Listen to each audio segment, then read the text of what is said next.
Thank you very much, Professor Schneebaum.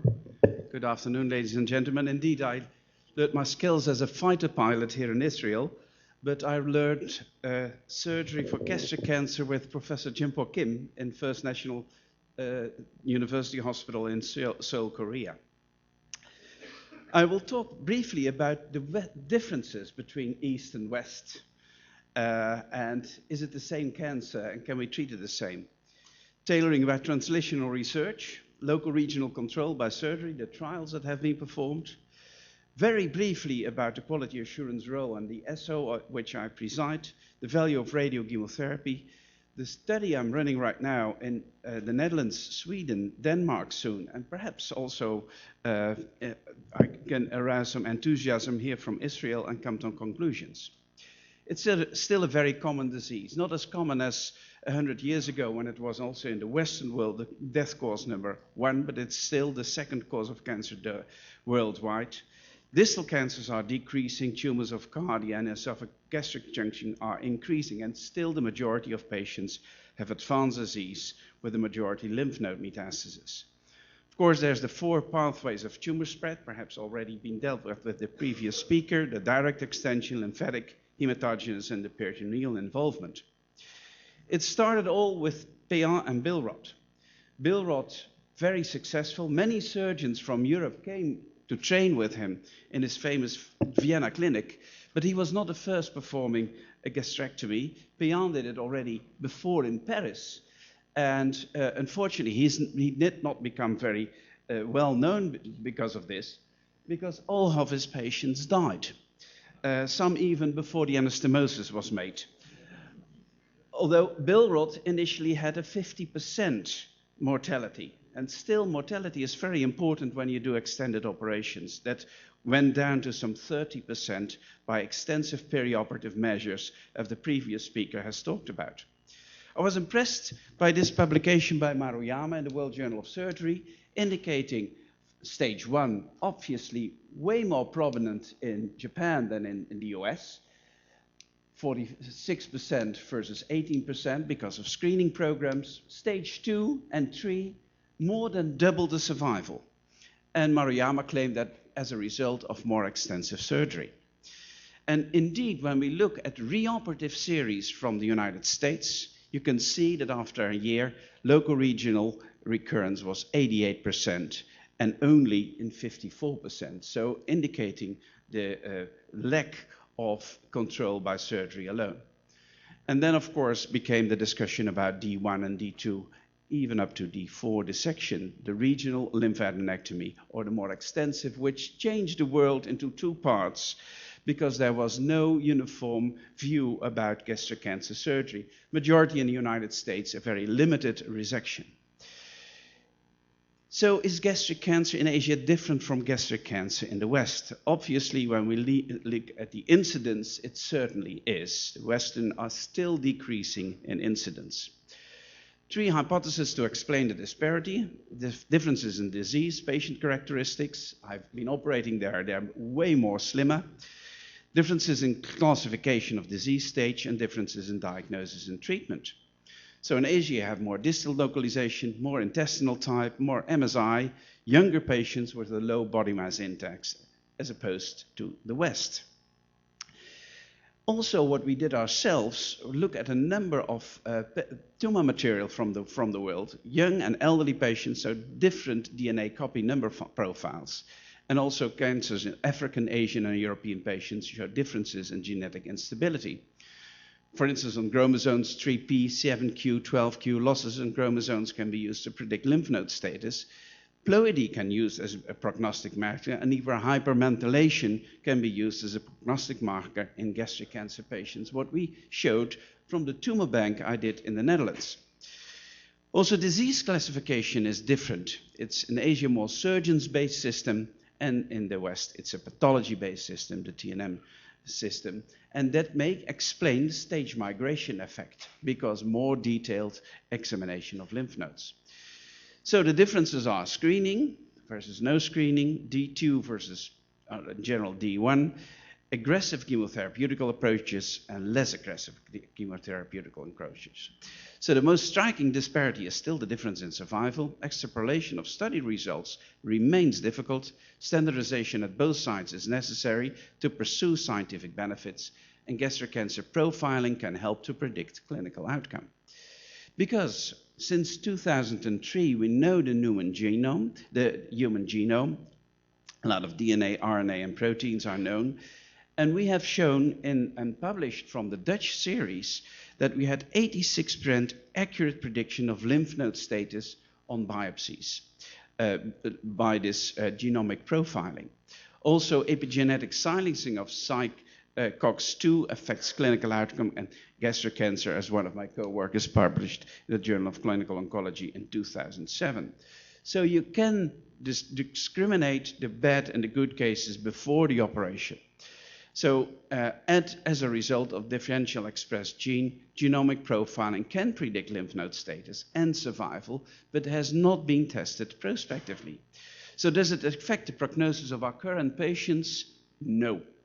It's not of any use so far. We have to test that, and we are currently doing that. So how extensive should gastric surgery be in advanced gastric cancer, which is still the majority of cases? This is again, the goal is an R0 resection. The majority in the world perform a D1, so the stomach, lesser and greater omentum, including the nodes, but the D2 is plus transverse mesocolon, splenic, hilus lymph nodes, tail of pancreas, nodes along left gastric artery, common hepatic, celiac, and splenic artery. So that's, I will update you the study I performed in the Netherlands that we did as a nationwide study, heavily criticized at that time, both by Maruyama as well as by Kim, because they thought it should only be performed in centers of excellence. But at that time, we could not centralize that, both for logistics, and still all surgeons in the Netherlands, surgical oncologists, performed gastric cancer surgery. So we had 80 participating surgeons. D1 was performed by local surgeons, D2 by reference surgeons, specifically trained, also some of them in Japan. 41 D2 dissections, all operations were supervised, and we had a Japanese supervising surgeon. This was the sample design. Obviously, we had to randomize in order to get the right surgeon in the right operating theater before the surgery. And of course, 40% was non-curative because we also did cytology of intra-abdominal fluids. And this was the assumption: D1, 5-year survival of 20%, D2, 5-year survival of 32% on retrospective databases. So we had a lot of quality control for the first time, I think, in such a cancer operation: protocol book, surgical guide, videotype, and perioperative guidelines. And every surgeon received back the results of his own operation as compared to others, because we defined quite clearly contamination. When you performed a D1 operation and removed more than necessary for a D1 operation, we call that contamination. And obviously, the Japanese surgeon was a heavily contaminator initially, but most Dutch surgeons had non-compliance initially because there was a learning curve when they removed less than the lymph nodes required for a proper D2 dissection. And obviously, we had to monitor that very well because there was always the threat of a D1.5 resection. So that was monitored throughout the study. So 12 Dutch reference surgeons, but also a number of referent pathologists. Unfortunately, these are the latest published results in GCO 2004. This is one of my staff members, indicating no overall survival difference between D1 and D2. There was an initial difference in favor of D1, and that was the result of higher postoperative mortality, which was not the case in females. Usually females have less operative risk than males, higher chances of males dying postoperatively, especially as a result of leakage. That was not the case in females. And in this study, we did not have an age limit. So all ages were included, really reflecting more or less the real world. Here you see the survival according to the end stages. You would not expect a survival benefit in N0 patients, nor in N3, the more advanced lymph node patients. But in the N2 patients, There you could expect it, and there we observed it. But obviously we could not discriminate these patients before the operation. Here you can see that more clearly with the new T&M classification. 1 to 6 lymph nodes, no difference. 7 to 15 lymph nodes, there is a difference in favor of a D2 with 26% 6-10 year survival and 0 after a D1 dissection. With our protocol, Wu from Taiwan repeated the study, but also excluding all the flaws of the study. That is the high mortality rate we observed, up to 10% after a D2 dissection. So no splenectomy as a standard procedure, and unfortunately, the number of surgeons, when they had an accidental splenectomy in the Netherlands, did not convert to a total gastrectomy, and with a subtotal gastrectomy and a splenectomy in Dutch patients with arteriosclerotic disease, this gives a high indication for leakage postoperatively. So whenever a splenectomy has to be performed, you have to convert that. There was also a randomized trial of splenectomy versus no splenectomy, prospectively randomized, published in the British Journal of Surgery, indicating no difference in survival, so prophylactic splenectomy cannot be justified. And here you see the results of the D1 and D2 study without the accidental splenectomies, indicating that at 11 years there is a significant difference in survival in favor of the D2 dissection. But obviously, overall, and without the splenectomy, there's not a mortality difference, which is with the splenectomy is the case, but it's still higher after the D2. I updated the series recently, and you can see now the cancer death is higher from D2 than from D1 than of D2, and we still have to publish that. So this is still a project underway. And still, of course, it is important that we had this tumor bank also doing the genomic profiling, perhaps therefore in the future being able to discriminate high prognostic patients with high chances of lymph node metastasis versus low. These are all the randomized trials on extent of resection that have been published in the world. These two studies are really underpowered. Also the UK MRC trial, underpowered, but they had 13% postoperative mortality after a D2 dissection, and the problem was there was no proper quality assurance nor training in that study. So the conclusion now for the Dutch study is perhaps the D2 dissection or D1 plus dissection. Then there's the Taiwan study. Sasako was connected to my department, performed a study also including para-aortic lymph node dissection, which was published in the New England Journal of Medicine in 2008, indicating no difference in survival. So that was really beyond the aims. This trial had an age limit, and advanced cases do not benefit from a para-aortic lymph node dissection. Also, you could say that this trial also was underpowered. So you could say that from the Dutch study that it was really underpowered when we had more patients included, as the 1,000 we included in our study in 3 years, then perhaps already earlier the benefit was more evident. But still, this is the largest series in the world with a very low incidence of gastric cancer. So limiting the side effects is very important, especially in an aging population, by organ preservation, the spleen and pancreas, if not necessary, to be removed. Perhaps limit age for the more extended operations, especially when comorbidity is the case, patients with pulmonary dysfunction. And also we have under development for the past 10 years centralization to high volume hospitals in the Netherlands with esophageal and gastric and also pancreatic cancer. Here you can see, also not published yet, overall in the Netherlands that this nationwide clinical trial had an effect on overall survival, despite the fact that we did not have a change in the use in that period of time in the use of chemoradiation therapy or preoperative chemotherapy before the Dutch, during the Dutch, and after the Dutch D1 and D2 study. Survival was improved. And of course, after the study, because there was now more centralization and less use of splenectomy. The MAGIC trial, I started myself a successor study which was not very successful in preoperative chemotherapy, operative chemotherapy with 4 courses of VEC surgery versus straight surgery, and followed by 4 courses of chemotherapy. That didn't make any difference, but also the accrual was very, very low. So we joined forces with David Cunningham on the so-called MAGIC trial, indicated a significant benefit of 13% at 5 years in survival after the use of chemotherapy preoperatively. Here you can see that this was obviously not a nationwide trial. This was selected patients. This was had only a small accrual from the Netherlands, but still it took almost 7 years to accrue 500 patients, and the study was almost closed for 2 times.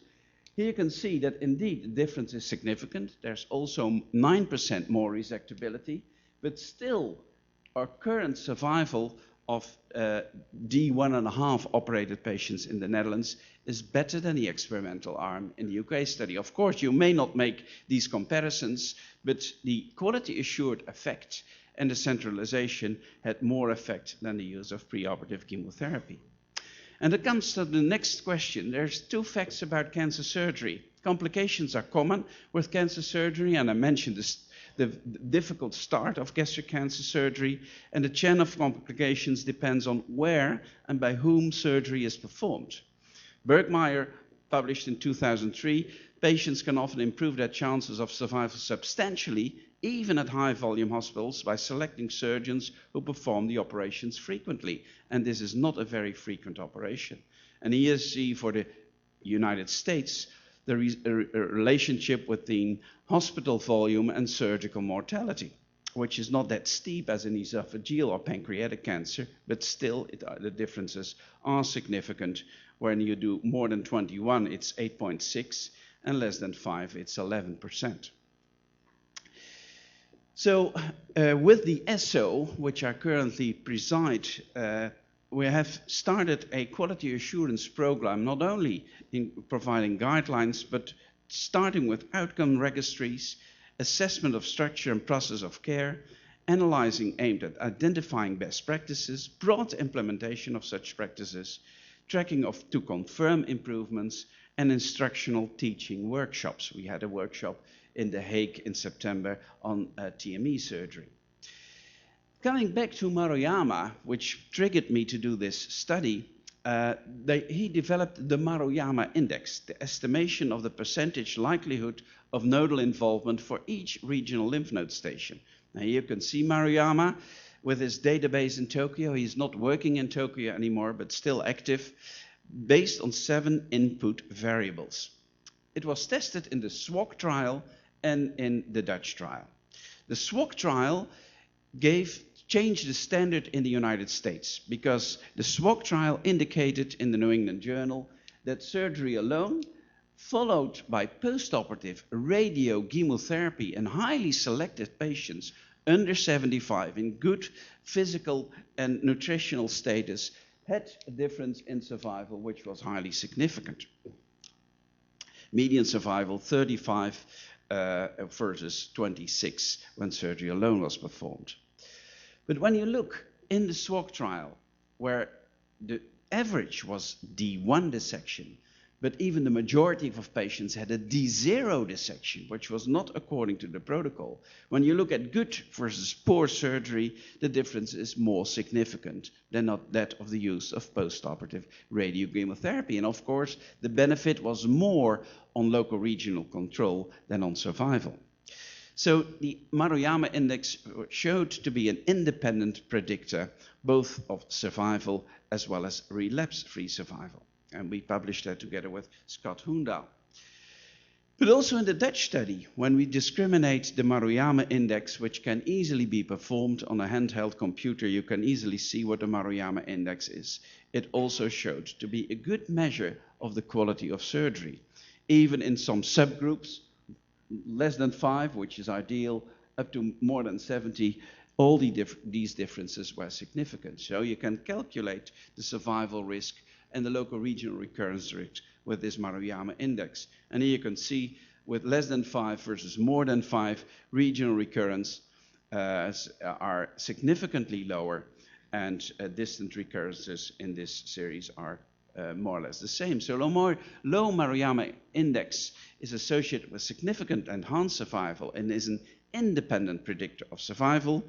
The index is a valid quantitative yardstick for assessing the adequacy of lymphadenectomy, and survival of patients might be better enhanced by achieving a low Maruyama index operation. On the other hand, when you have a high Maruyama index, then indeed postoperative radiochemotherapy should be applied. And that is the subject of the current study we have running in the Netherlands.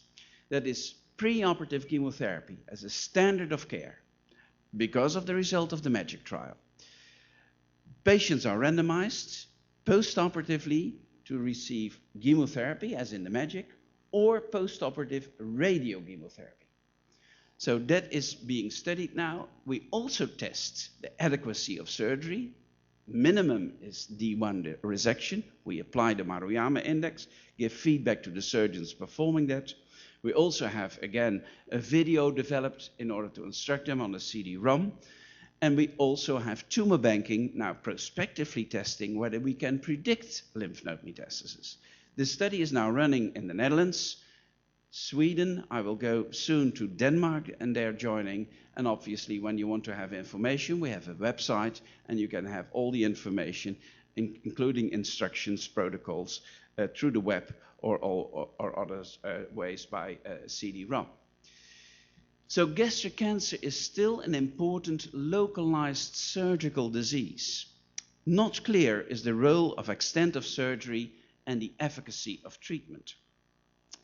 Neoadjuvant has been proven in a randomized clinical trial to be beneficial in advanced stages, both because of the higher chances of downstaging and therefore more resectability, but also by enhancing survival in this MAGIC trial by 13%. But for which stages? That's always the problem when you give it before the operation. What is subsequently the role of post-operative treatment? That is investigated in the CRITIC study. And can we identify patients who benefit from either of these treatments? And that's the hope that we have with our tumor banking, where molecular biologists are looking to the different genomic profiles. So optimal surgery in 2009 is still very crucial. D2 in selected cases in selected hospitals. And these hospitals should be audited as a hospital on its own, but also surgeons themselves should know the results. We, in a number of countries, especially in Northern Europe, regard preoperative chemotherapy the new standard of care. It is well taken by the patients. They usually improve very fast, and we have very little indication of progressive disease. Post-operative chemoradiation therapy, which is the standard in the US, should be studied after appropriate surgery, as we are performing now, and indicated if lymphadenectomy was inappropriate, because then you get very high local regional recurrence rate and have the chance, as of this treatment, to improve that. The future will be treatment according to response and tumor biology, but our current patients will not benefit from that. Thank you very much for your attention. Toda raba.